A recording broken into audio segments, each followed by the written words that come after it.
Good morning dear guys. आप सबका स्वागत है माय यूट्यूब चैनल पे, that is Biochem Eduxer. And now today we will proceed about disaccharide molecule. So let's see first of all what is disaccharide. In previous classes we have completed about the monosaccharide, and this is the part of disaccharide. Disaccharide means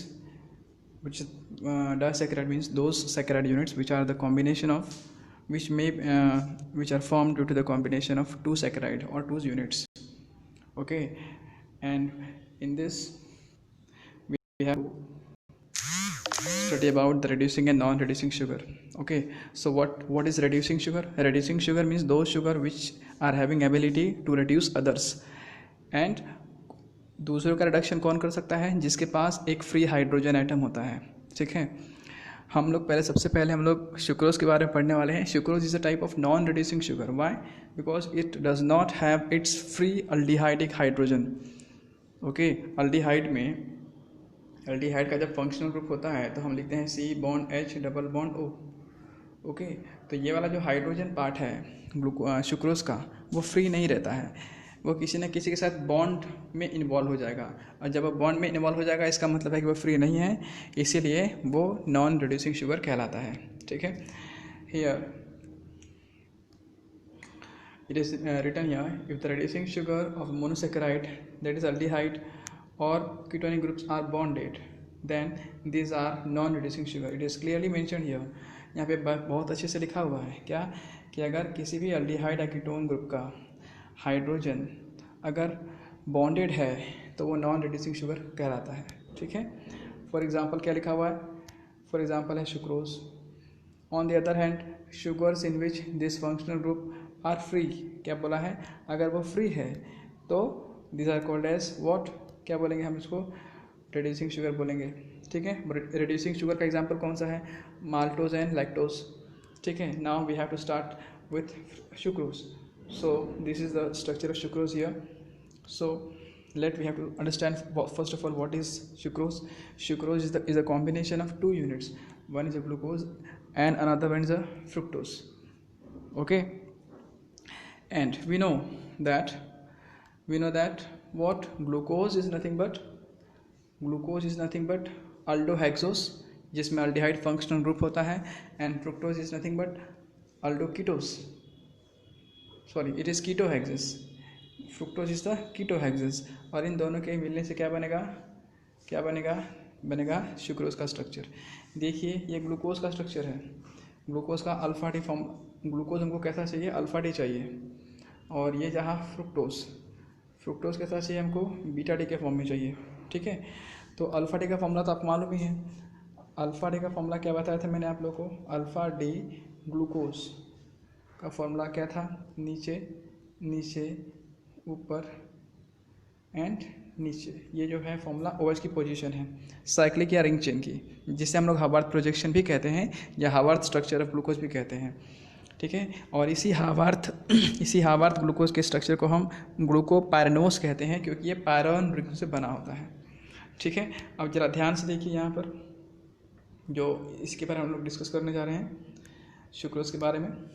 sucrose अगर ये alpha है, if suppose it is the alpha glucose, it is mention here that it is alpha 1. So in this case this first carbon is having OH downward. If it is downward, then it is said to be alpha, and this fourth OH is also downward. If it is downward, then it is said to be dextro. So in this way it become alpha dextroglucose. ठीक है, this is the structure of glucose, alpha D glucose. Now let's see about the sucrose. This is the structure of sucrose. Okay, so it is beta D fructose. ये fructose का structure है और ये beta D है। तो beta D होने का मतलब क्या हुआ कि वो बीटा डी है, इसका मतलब है कि ज़रा ध्यान से देखिए, ये फोर्थ वाला जो OH है वो ऊपर साइड में है। अगर वो फोर्थ वाला OH ऊपर साइड में है, इसका मतलब है कि वो बीटा हुआ।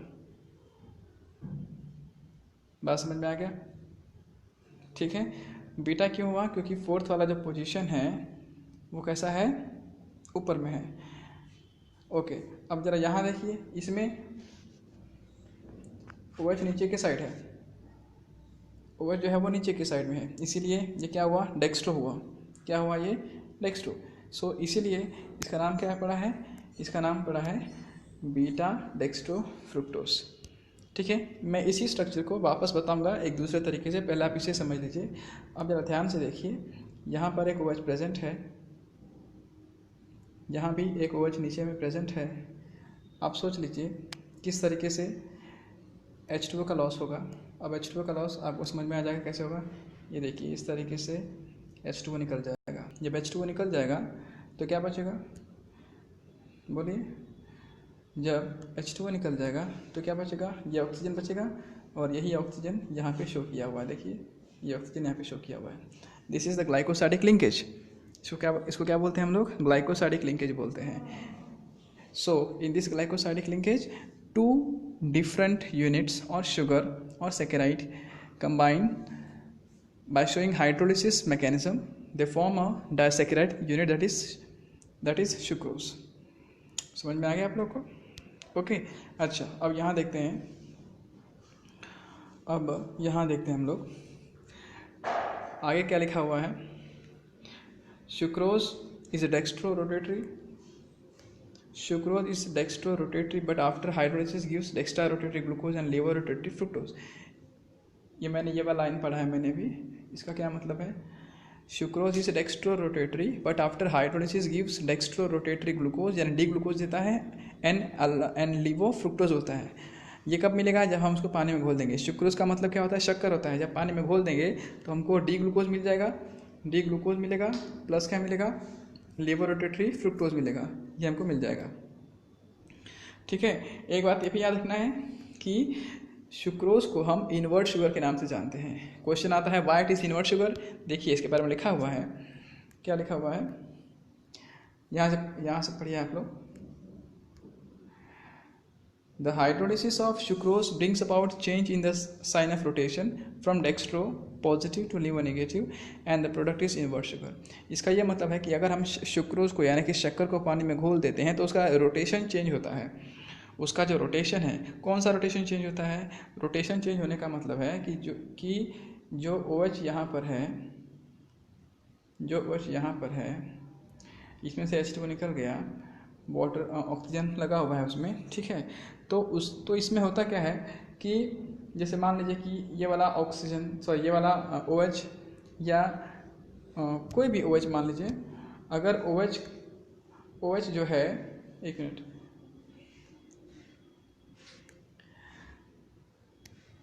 अगर ये वाला OH जो कि परपेंडिकुलर जो है नीचे की ओर आ रहा है, अगर ये ऐसा ना होते हुए ये इस तरीके से हो जाए, इस तरीके से हो जाए, इस तरीके से, यहाँ पे रहेगा OH, यहाँ पे रहेगा H, तो आप समझ सकते हैं कि उसने क्या किया, अपना एंगल चेंज कर दिया। This is called as mutarotation. उसके हम लोग क्या बोलते हैं? Mutarotation. What is mutarotation? Mutarotation is nothing but the rotation of OH या हाइड्रोक्सी ग्रुप बाय सम और certain angle, that is called mutarotation. ठीक है, अगर ये इस तरफ घूमेगा तो डेफिनेटली ये वाला जो पार्ट है ये भी थोड़ा सा घूम जाएगा, यानी कि जो ऐसे है, जो पहले ऐसे था मगर अब कैसे हो गया? ऐसे हो गया है। ठीक है, अब ऐसे हो गया है, और यहाँ पे लिख देंगे CH2OH, यहाँ पे लिख देंगे H। तो इस तरीके से जब म्यूटा रोटेशन होता है किसी में तो हम उसको इन्वर्ट शुगर बोलते हैं। ठीक है, और ये जो म्यूटा रोटेशन है केवल किस में मिलता है? सुक्रोज में मिलता है, डाइसैकराइड में, इसलिए याद रख लेना है। देखिए यहाँ पे लिखा भी हुआ है जो मैंने कहा है अभी, brings about the change in the sign of rotation from dextro to levo। समझ में आया? या तो फिर आप इसको ऐसे भी समझ सकते हैं कि डेक्स्ट्रो कब बोला जाता है? मैंने बताया आपको, डेक्स्ट्रो कब बोला जाता है? जब नेगेटिव राइट साइड होता है और जब क्लॉकवाइज डायरेक्शन शो करता है। अगर अब देखिए ये क्लॉकवाइज जा रहा है और ये एंटी क्लॉकवाइज जा रहा है, देखिए काउंटिंग, देखिए काउंटिंग नंबर ऑफ कार्बन की, देखिए एक क्लॉकवाइज है और एक एंटी क्लॉकवाइज है। जो एंटी क्लॉक वाला है वो लीवो कंपाउंड है।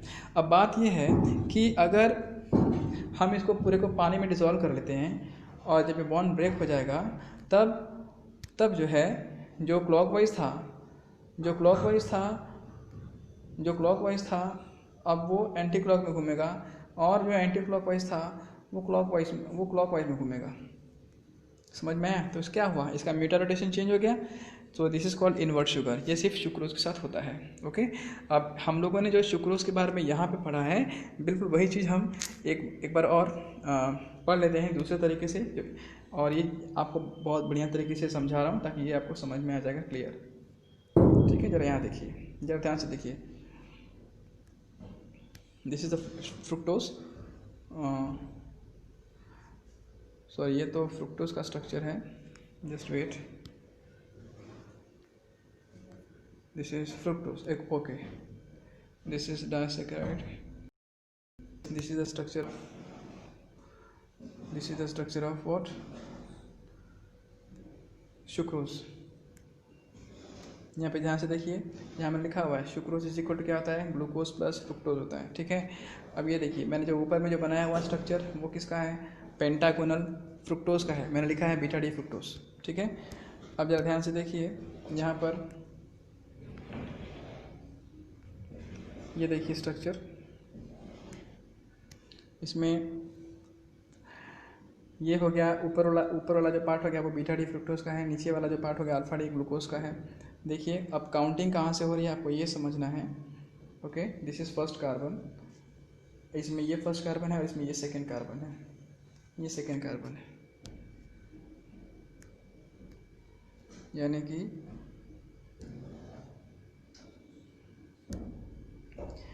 ये फर्स्ट, ये सेकेंड, ये थर्ड, ये फोर्थ, ये फिफ्थ और ये सिक्स कार्बन, ये हुआ ग्लूकोज का। ठीक है, और इसका ये हुआ, ये कार्बन सॉरी ये कार्बन फर्स्ट हुआ और ये कार्बन सेकंड हो गया, किसका, फ्रुक्टोज का। अब ध्यान से देखिए किस तरीके से, देखिए मैंने बीटा इसको क्यों नाम दिया, बीटा देने का नाम क्या हो, देखिए ये वाला जो OH है वो ऊपर साइड में है इसीलिए इसको बीटा कहा मैंने, समझ में आ रहा है, और ये वाला OH नीचे साइड में है इसलिए मैंने डेक्स्ट्रो कहा। मैंने आपको इससे पहले बताया है कि डेक्स्ट्रो और अल्फ़ा नीचे रहते हैं, ठीक है ना, ठीक है, ओके। अब ये तो अल्फा डी है, आपको समझ में आ ही रहा है। देखिए इस तरीके से यहाँ से OH निकल जाएगा और यहाँ से H निकल रहा है, तो बीच में क्या बचेगा, ऑक्सीजन बचेगा। तो बीच में जो ऑक्सीजन बच रहा है वो इस तरीके से दोनों को जोड़ देगा। देखिए समझ में आ रहा है आपको, ये जो ऑक्सीजन है बीच में इसको जोड़ देगा। अब देखिए ऊपर वाले स्ट्रक्चर में इसमें एक अंतर है, डिफरेंस क्या किया मैंने, जरा ध्यान से देखिए, एक मिनट। ऊपर वाला जो स्ट्रक्चर है, देखिए ऊपर वाले स्ट्रक्चर में मैंने क्या किया है, ऊपर में मैंने यहाँ ऊपर में मैंने फ्रुक्टोज बनाया है और नीचे में ग्लूकोज बनाया है, ठीक है, समझ में आई बात। ऊपर में फ्रुक्टोज बनाया है, नीचे में ग्लूकोज बनाया है, मगर जोड़ते समय मैंने क्या किया है, ऊपर में ग्लूकोज बनाया है, जोड़ते समय मैंने ऊपर में ग्लूकोज बनाया है, नीचे में फ्रुक्टोज बनाया है, ताकि आपको स्ट्रक्चर सही दिखे, ठीक है, ओके। तो ये हुआ फ्रुक्टोज, ये हुआ फ्रुक्टोज जिसका ये फर्स्ट कार्बन था और ये सेकंड कार्बन था, और ये हुआ ग्लूकोज जो फर्स्ट कार्बन है। तो इस तरीके से 1-2 के बीच में लिंकेज बन रही है। सो दिस इज ग्लाइकोसाइडिक 1-2 लिंकेजेस, ठीक है। आई होप सो आपको समझ में आया होगा dear guys. Thank you for watching this. If you have any doubt you may comment me in my comment box. Thank you for watching and please like it, share it and subscribe it. Thank you.